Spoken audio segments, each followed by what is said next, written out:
to war 1918 to 1939. The ashes of the First World War were still smoldering when the seeds of the Second Great Catastrophe were sown. In 1918, the Treaty of Versailles ended World War I, but it did not bring peace. It sowed the fury that would soon erupt across the globe again. The treaty stripped Germany of its colonies, imposed crushing reparations, and blamed it solely for the war. Millions of Germans saw this as a national humiliation. Among them was a disillusioned former soldier, Adolf Hitler. Across Europe, nations were broken. Economies were shattered. In Italy, Benito Mussolini marched on Rome in 1922 and established the first fascist dictatorship. The Soviet Union, born from the Russian Civil War, was solidifying its brutal grip under Joseph Stalin. And in Germany, political chaos and hyperinflation created fertile ground for radical ideologies. In 1923, Hitler's beer hall putsch failed, and he was imprisoned. But his ideas spread. His book Mein Kampf, dictated from prison, laid out a vision of racial purity, territorial conquest, and vengeance. When the Great Depression struck in 1929, faith in democracy crumbled. Hitler promised jobs, unity, and restoration of German pride. January 30, 1933. Adolf Hitler was appointed Chancellor of Germany. Within weeks, the Reichstag fire was used as a pretext to suspend civil liberties. By August 1934, following the death of President Hindenburg, Hitler declared himself Führer, leader of the German Reich. Germany withdrew from the League of Nations. The Nazi state launched a campaign of militarization and racial purification. Jews were stripped of their rights under the 1935 Nuremberg laws. Political opponents were arrested or killed. Propaganda, indoctrination, and fear governed everyday life. Meanwhile, Mussolini invaded Ethiopia in 1935. Under a military government, Japan had already seized Manchuria in 1931 and left the League of Nations in 1933. The world was splintering. The League stood silent. In 1936, Hitler remilitarized the Rhineland, violating the Treaty of Versailles. Britain and France did nothing. That same year, Germany and Italy backed Francisco Franco in the Spanish Civil War, using it as a testing ground for new weapons and tactics. Germany's Luftwaffe bombed Guernica, slaughtering civilians, a grim preview of horrors to come. In 1938, Hitler annexed Austria and the Anschluss. Again, no one intervened. Then came the Munich Agreement. British Prime Minister Neville Chamberlain, preaching peace for our time, handed Hitler the Sudetenland of Czechoslovakia. 6 months later, Hitler broke his word and seized the rest of the country. On August 23, 1939, the world was stunned. Nazi Germany and the Soviet Union signed the Molotov-Ribbentrop Pact, a non-aggression treaty with a secret clause. Poland would be divided between them. World War begins. Invasion of Poland 1939. September 1, 1939. At dawn, German forces crossed the Polish border. Luftwaffe bombers darkened the skies. Blitzkrieg, lightning war unleashed its fury, swift tank attacks, mechanized infantry, and total air dominance. On September 3, Britain and France declared war on Germany. But their forces did not move. The phony war had begun. On September 17, the Soviet Union invaded eastern Poland. In just weeks, the country was crushed. Nazi death squads followed, executing Polish elites and intellectuals.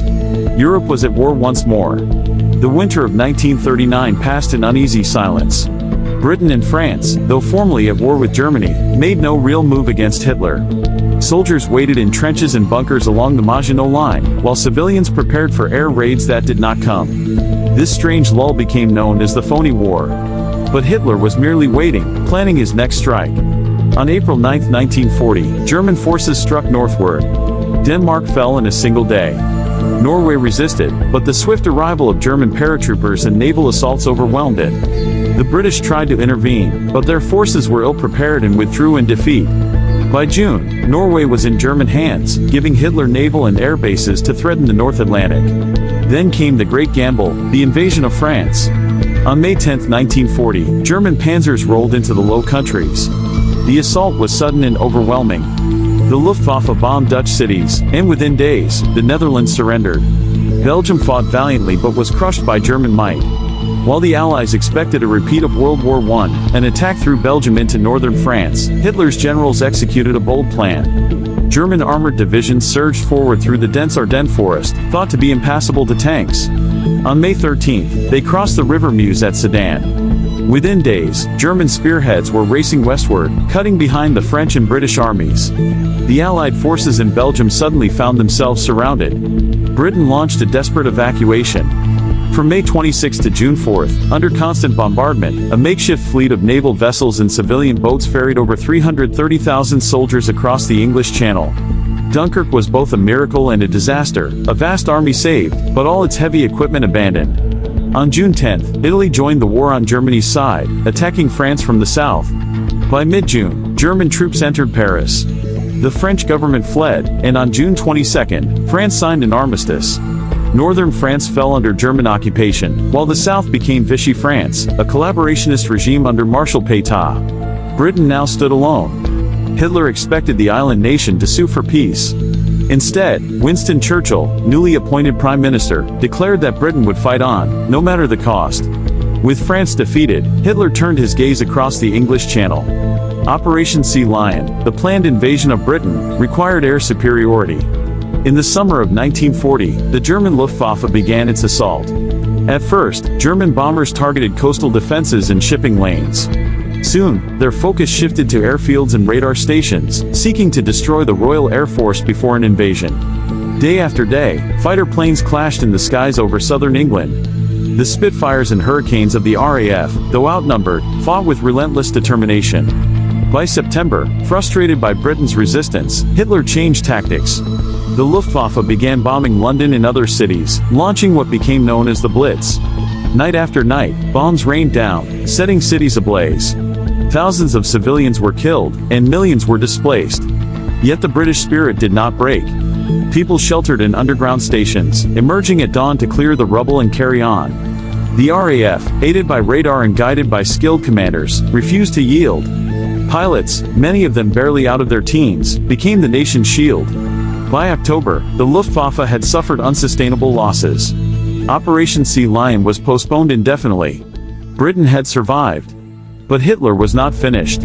Even as the Blitz continued into 1941, his eyes turned east, to a much greater gamble. In June of that year, Nazi Germany launched the largest invasion in human history, Operation Barbarossa.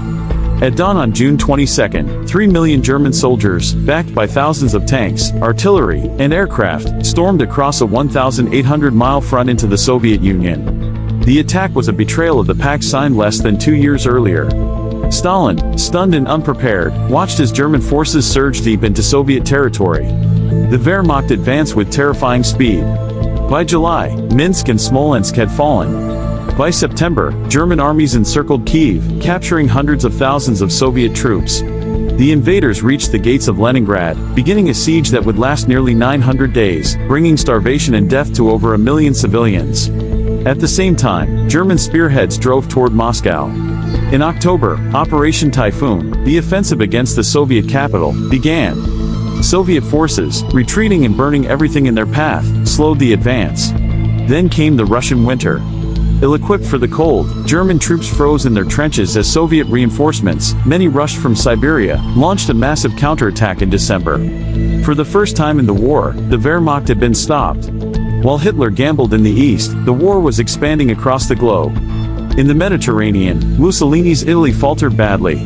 Italian forces had invaded Greece in late 1940 but were quickly pushed back. In North Africa, British troops drove Italian armies out of Egypt and deep into Libya.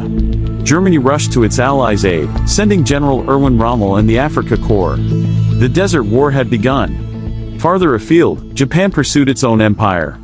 Having already seized Manchuria in 1931 and waged war in China since 1937, Tokyo now looked to Southeast Asia for oil, rubber, and resources.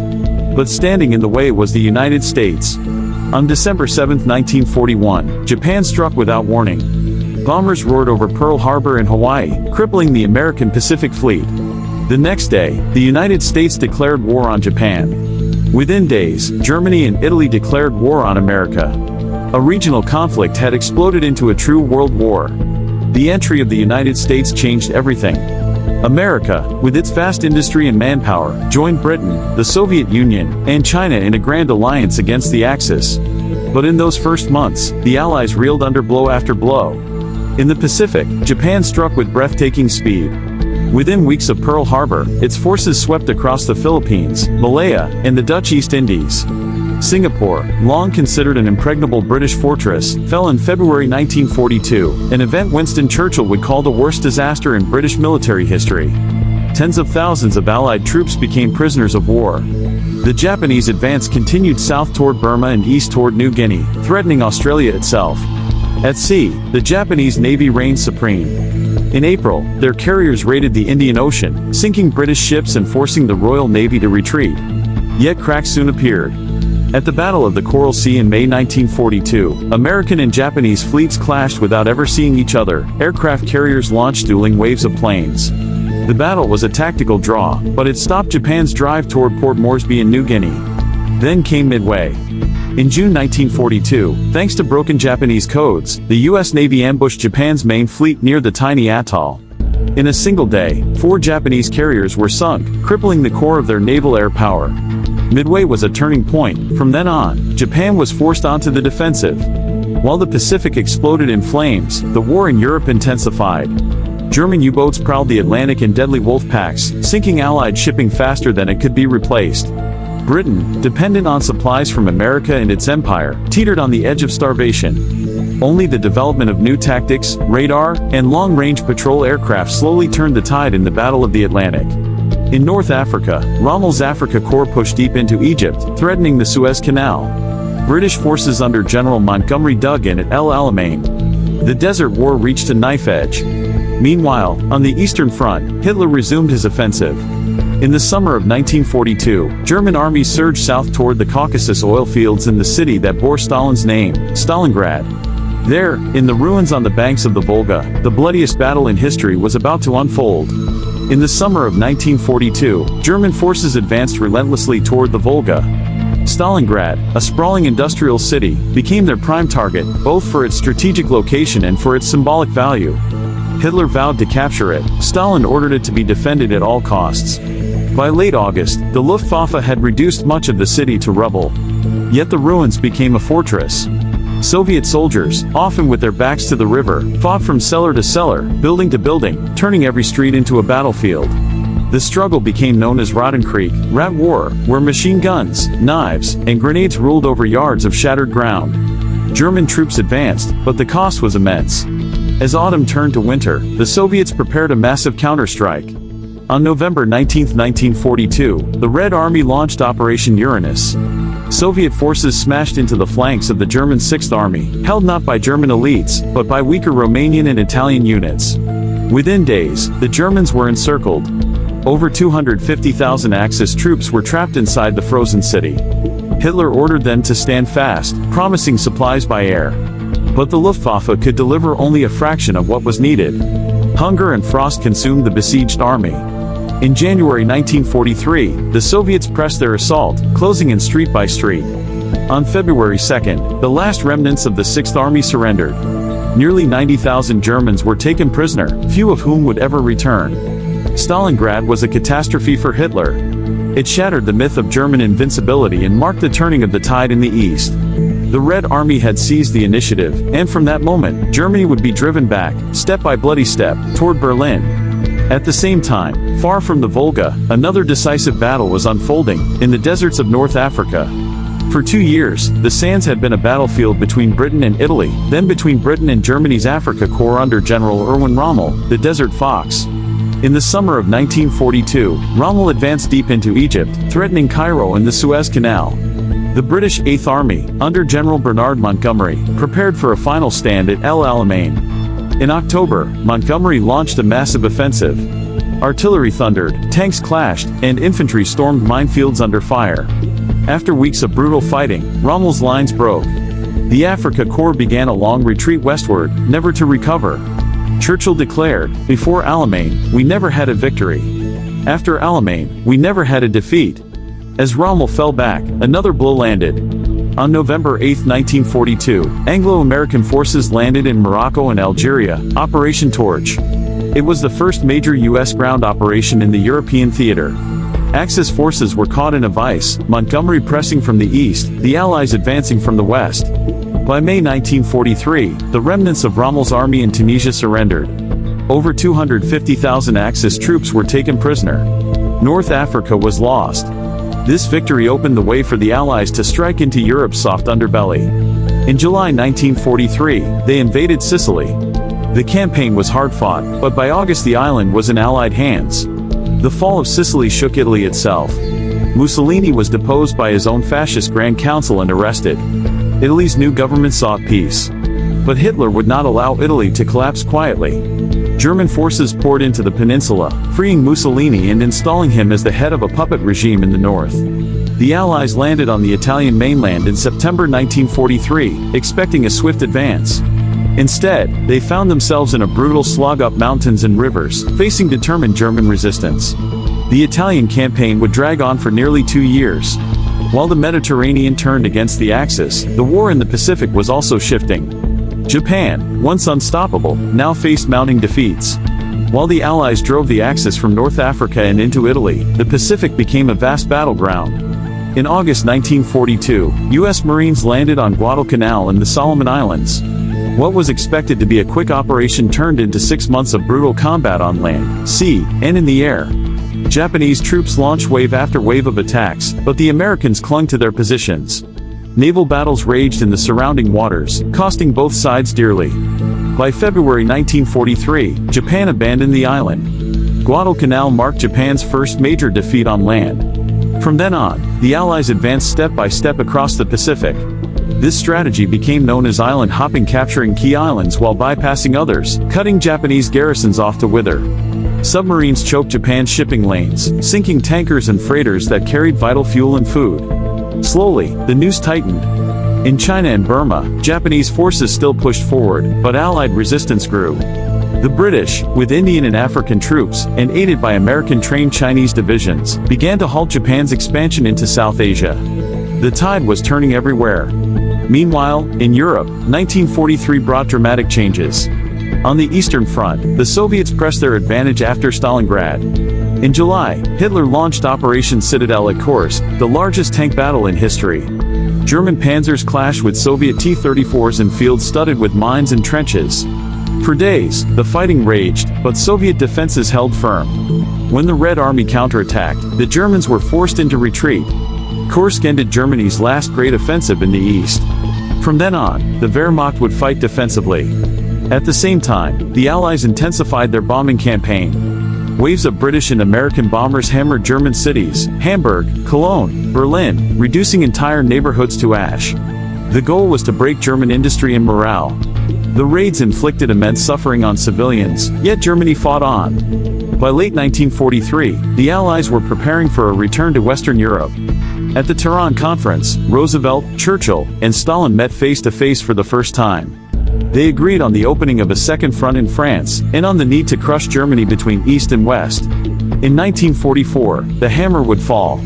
But before Europe could be liberated, the Pacific War surged on. The U.S. Navy, now dominant, struck at the Marshall and Mariana Islands. In June 1944, at the Battle of the Philippine Sea, American pilots destroyed hundreds of Japanese aircraft in what became known as the Great Marianas Turkey Shoot.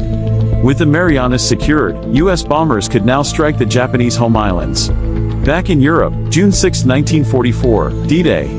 The largest amphibious invasion in history.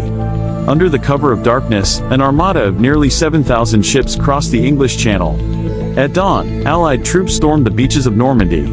Omaha, Utah, Gold, Juno, Sword, names forever etched in history.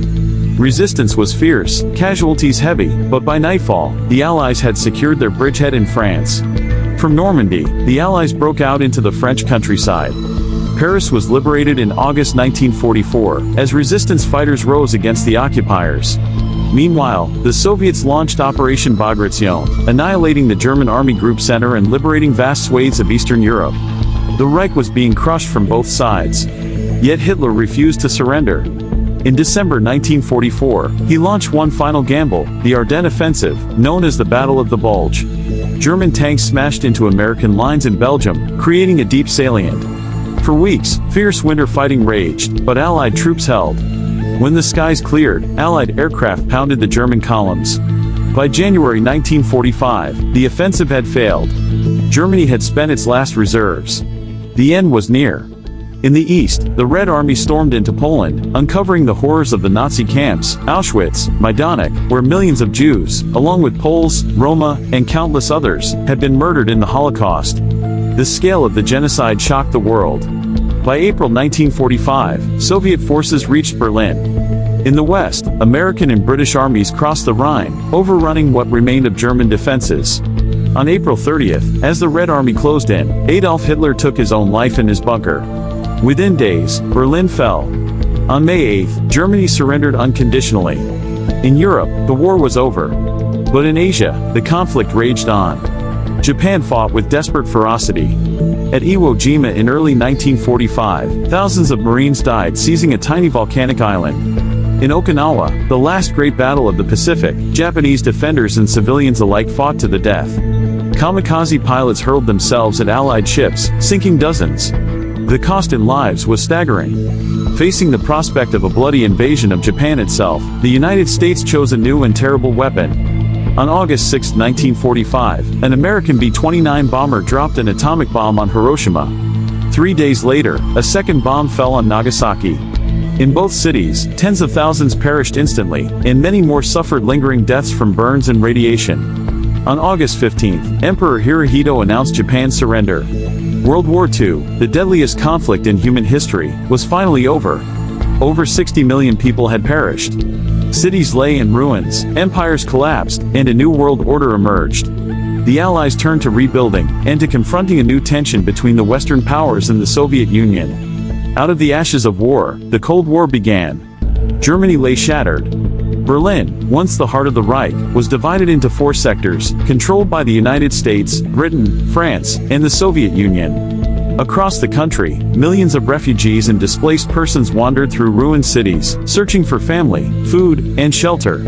Factories had been destroyed, railways torn apart, and homes reduced to rubble. In Japan, General Douglas MacArthur oversaw an occupation unlike any in history. Cities were reconstructed, war criminals prosecuted, and a new constitution was written, renouncing war and establishing a parliamentary democracy. The emperor, once regarded as divine, became a symbolic figurehead. In Nuremberg, the world confronted the horrors of Nazi crimes.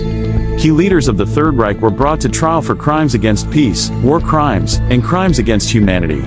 The court set a precedent: leaders could be held accountable for atrocities, no matter how powerful. The Holocaust revealed itself in all its horror. Survivors emerged from camps, recounting unimaginable suffering. Millions of Jews, Roma, Poles, Soviet prisoners, and others had perished. The world bore witness, and the memory of these atrocities would shape generations. Meanwhile, the geopolitical landscape shifted. Former allies, once united against Hitler and Mussolini, now eyed each other with suspicion. In Europe, the Soviet Union consolidated control over Eastern Europe, establishing puppet governments in Poland, Hungary, Czechoslovakia, Romania, and Bulgaria. An Iron Curtain descended, dividing the continent between East and West. The United States responded with the Marshall Plan, pouring billions into rebuilding Western Europe and preventing the spread of communism. NATO was formed in 1949, a military alliance to counter Soviet influence. Tensions grew over Berlin, where the Soviets blockaded the city in 1948, prompting the Western Allies to mount a massive airlift to sustain its citizens. Across Asia, colonial empires weakened. Britain, France, the Netherlands, and others faced independence movements in India, Indonesia, Indochina, and Africa. The war had drained their resources, and the age of empire was drawing to a close. Meanwhile, the nuclear age had dawned. The atomic bombings of Hiroshima and Nagasaki had ended Japan's war, but also introduced a new, terrifying scale of destruction. The United States and the Soviet Union entered an arms race, stockpiling weapons that could annihilate humanity in an instant. By 1950, the world had changed beyond recognition. Economies were rebuilding, alliances were forming, and ideological divisions hardened. The peace achieved at the cost of tens of millions of lives was fragile. Out of the ashes of World War II, a new struggle for global influence had begun. The Cold War, a conflict without direct combat between the superpowers, yet shaping every corner of the world for decades to come. The story of World War II had ended, but its legacy, the courage, the suffering, the destruction, and the lessons learned, would echo through history forever.